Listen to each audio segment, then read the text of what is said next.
લાલચ ક્યાં કરવાની? ક્યાંક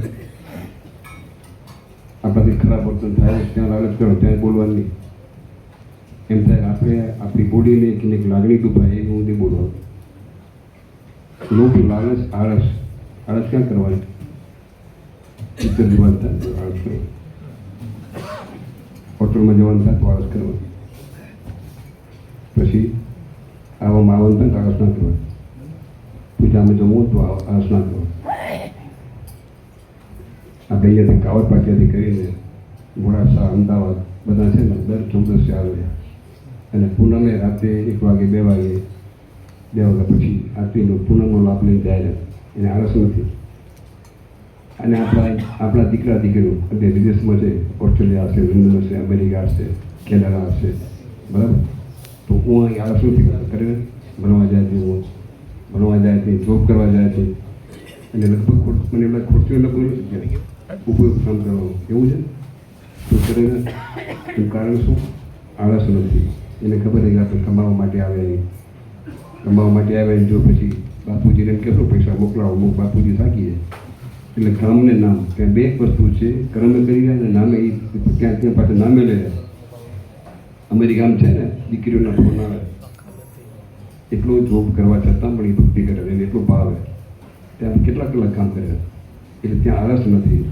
લોભ, લાલચ, આળસ, નિંદ્રા. તમે આળસ જો થાય તો શું થાય? ઊંઘ આવે, બરાબર? રાત્રે તમે બેહો ને એ આળસ થાય એટલે ઊંઘ આવે.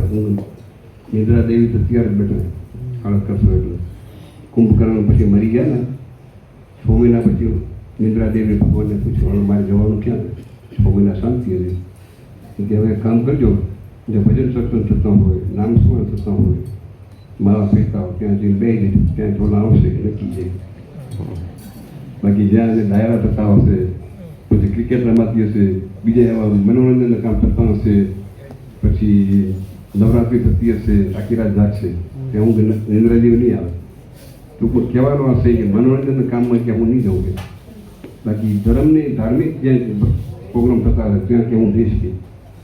જેમ પરીક્ષિત રાજાને પછી કળિયુગે માગ્યું ને કે વ્યભિચાર થતો ત્યાં જવાનું, દારૂ પીતો ત્યાં જવાનું, જુગાર રમે ત્યાં જવાનું. પછી કે સારી જગ્યા મને આપો કે સોનામાં તું જજે, સોનામાં છૂટે. પછી પરીક્ષિત રાજા ગુટમાં પ્રવેશ કર્યો અને પછી એને શું કર્યું? તુલસીના ગામ સાપ નાખ્યું અને એને પછી સાપ લાગ્યો, અઠવાડિયું મૃત્યુ થશે દાવ. એમ આપણે પણ આ જીવનની અંદર ભગવાને આપણે મનુષ્ય જન્મ આપ્યો હોય તો મનુષ્ય જન્મ ફરી મળતો નથી. આપણે વાર્તાને ટેક લેવાની. તો ટેક શા માટે લેવી? ટેક એટલે સંકલ્પ. કોઈ પણ સંકલ્પ કરી મારે આમ કરવું છે તો એ કરી શકીએ. દુનિયામાં અશક્ય કાંઈ નથી, પણ એના માટે આ મનુષ્ય રિસર્ચ કરે ને સંશોધન, એ કેટલો માઇન્ડ અંતર્મુખ થઈ જાય પછી એ શોધ કરે. ને આપણા ભારતના ઋષિમુનિઓએ બનાવેલા બધા શાસ્ત્રો હતા, પુરાણ, 4 વેદ, 6 શાસ્ત્ર, 108 ઉપનિષદ, બધા સંસ્કૃતમાં છે. અને આપણી સંસ્કૃત ભાષા જર્મનીવાળા લઈ ગયા. તમને સંસ્કૃત ભણવું હોય ને વધારે તો જર્મનીમાં જવું પડે. અને એ સંસ્કૃત ભાષામાં છે એટલા માટે આપણા શાસ્ત્રો બધું દર્શન હોય, બધી રિસર્ચમાં છે. વિદેશોના વૈજ્ઞાનિકોએ આપણે સંસ્કૃત ભાષાનું ટ્રાન્સલેશન કરી અને એમાંથી એને આ નવાનો શોધ કરેલા. રાઈટ બ્રદર્સે વિમાનની શોધ કરી. એમ કે પુષ્પક વિમાન નહોતું કર્યું, રાવણ લઈ ગયો. એવા બધા જ પ્રયોગો આપણા બધા જ શાસ્ત્રોમાં છે. રાસાયણ વિજ્ઞાન આવે, આયુર્વેદ આવે, બીજા બધા વિજ્ઞાન આવે, પછી અર્થશાસ્ત્ર આવે, આધ્યાત્મિક શાસ્ત્ર આવે. પહેલાંના સમયમાં તક્ષશિલા અને નાલંદા વિદ્યાલય હતી ને, એ કેટલા વિષય 16 વિષય ભણવામાં આવતા હતા. એક વર્ષનો એક વિષય, 16 વર્ષ ભણવામાં 16 વિષય આવે. એક વિષયમાં 1 વર્ષ ભણીને પારંગત થઈ જાય.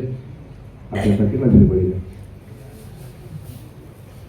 એક જ વિષય 1 વર્ષ ભણાવવાનો, એ વિષય પારંગત થઈ જાય. બધા જ આવી જતા હતા વિષયો. એ માણસ આશ્રમ હતા ભણવા, કેમ હતા આશ્રમ ગુરુકુળમાં.